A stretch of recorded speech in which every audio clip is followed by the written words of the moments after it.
C'est l'heure du premier point de l'actualité. Bonjour à toutes et à tous. Démarrons avec le Conseil des ministres qui s'est tenu hier au Palais présidentiel Abidjan-Plateau. L'amélioration des conditions de travail sur les navires battant pavillon ivoirien, la digitalisation du droit de trafic, la réduction de la dépendance en protéines animales. Ce sont, entre autres sujets, abordés. En ce qui concerne les mesures générales, le Conseil a adopté 2 projets de loi au titre du ministère d'État, ministère des Affaires étrangères, de l'intégration africaine et de la diaspora. Le premier projet de loi autorise le président de la République à ratifier la Convention du travail maritime qui date de 2006. La ratification de cette convention permettra d'améliorer les conditions sociales et de travail sur les navires battant pavillon ivoirien et de réduire les contentieux qui pourraient exister entre armateurs et marins et valoriser donc le pavillon national. Le deuxième projet de loi autorise, quant à lui, le président de la République à ratifier la Convention de l'Organisation internationale du travail relative aux pièces d'identité des gens de mer. C'est une convention qui vise à améliorer donc, les procédures d'identification des gens de mer en vue de lutter de façon efficace contre la fraude dans le cadre de contrôle d'identité du porteur, mais également en raison du trafic important des gens de mer, de lutter contre éventuellement et de prévenir, je dirais, donc les actes de terrorisme par un contrôle plus accru et plus efficace donc de l'identité donc des gens de mer. Une saisie de tôle de contrebande d'une quantité de 163 tonnes et d'une valeur de 163 millions de francs CFA a été saisie sur l'autoroute du Nord. Un coup de filet de la sous-direction de la répression des fraudes du ministère du Commerce et de l'Industrie. Dangui. C'est ici, dans cet entrepôt situé au bord de l'autoroute du Nord, au PK20, que la saisie de 163 tonnes de tôle de contrebande d'une valeur de 163 millions de francs CFA a eu lieu.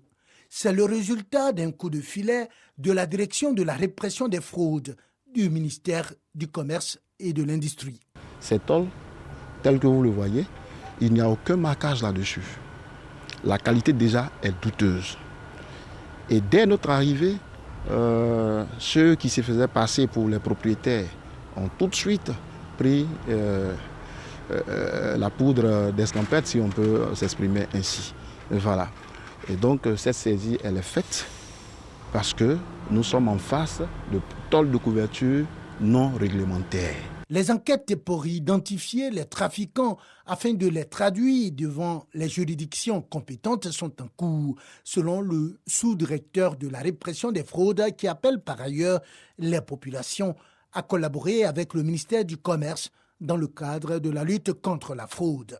Il faut simplement saisir les services du ministère du Commerce qui sont repartis sur l'ensemble du territoire national parce que la sécurité des consommateurs est une priorité pour nous. Nous demandons aux populations de pouvoir faire confiance au ministère du Commerce. Les marchandises faisant l'objet de contrebande constituent un grand risque pour la santé publique et la sécurité nationale, selon les experts de la question. Autre volet de l'actualité, jadis pays lunaire, le plateau de Simiri, ville située à une centaine de kilomètres au nord de Niamey, au Niger, s'est transformé en un petit paradis pour la faune et la flore. Gigantesque projet de l'Union africaine, la Grande Muraille verte vise à restaurer d'ici 2030 100 millions d'hectares de terres arides en Afrique. Suivant.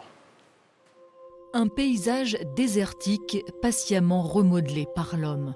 Ces demi-lunes sont des digues de terre construites par des villageois pour retenir plus longtemps les eaux de pluie et permettre à des arbres de pousser sur l'hostile plateau de Sirimi. Au Niger, l'aventure de la Grande Muraille Verte, pharaonique projet de l'Union africaine, a commencé en 2013. La toute première activité, ça a été vraiment la confection des ouvrages de captage des eaux de ruissellement. Ici, on a à peu près une vingtaine d'hectares qui ont été récupérés et puis plantés. Ne sont plantées évidemment que des espèces très résistantes à la sécheresse, comme l'acacia du Sénégal. Leurs feuilles et leurs graines font le bonheur de toute une faune qui avait disparu et permet de nourrir le bétail. En tout, le projet de Grande Muraille Verte vise à reverdir d'ici 2030 100 millions d'hectares de terres arides en Afrique sur une bande de 8000 km de long allant du Sénégal à Djibouti. Pour le seul Niger, l'objectif est de replanter plus de 3,5 millions d'hectares, soit plus d'un tiers du territoire. Le pays en est encore très loin. On a fait une première évaluation en 2020 par rapport à ce qui est prévu et ce qui est réalisé. C'était très peu, on parle de 8% de réalisation. Dans cette course de fond contre la désertification, le Niger part avec un gros handicap, l'insécurité que font régner au Sahel les groupes djihadistes. Les paysans n'osent plus s'aventurer dans certaines zones pour reboiser. Ça pèse beaucoup, non seulement en termes de coûts, mais également en termes d'accessibilité pour pouvoir faire des réalisations. Donc pour le moment, vraiment, nos actions sont concentrées au niveau des zones où on peut accéder. Mais il y a beaucoup de zones qui ont besoin de cet abus-là, mais on ne peut pas accéder à cause de cette insécurité-là. En marge de la COP26, Jeff Bezos, fondateur d'Amazon, a fait une promesse de don d'1 milliard de dollars, essentiellement pour la Grande Muraille Verte. 19 milliards avaient déjà été promis, notamment par des banques de développement pour financer ce projet colossal. Un projet vital pour le Niger. 80% de sa population vit d'une agriculture de subsistance et il devrait passer de 23 millions d'habitants en 2019 à 30 millions en 2030. En bref, et en image pour lancer la présidence française du Conseil de l'Union européenne, Emmanuel Macron a prononcé un discours ce mercredi devant les députés européens à Strasbourg. Le président français a de nouveau présenté ses priorités pour les 6 mois à venir en les précisant, annonçant par exemple l'intégration de la défense de l'environnement et du droit à l'avortement dans la charte des droits fondamentaux. Il a aussi établi 3 promesses, la démocratie, le progrès et la paix. Hong Kong va éliminer près de 2000 hamsters après que certains d'entre eux ont été testés positifs au coronavirus. C'est ce qu'ont annoncé les autorités mardi, alors que la ville s'en tient à une stratégie stricte de zéro Covid. Cet abattage a été ordonné après l'apparition de cas de Covid-19 dans une animalerie. L'actualité du retour à 7h, Matin Bonheur se poursuit.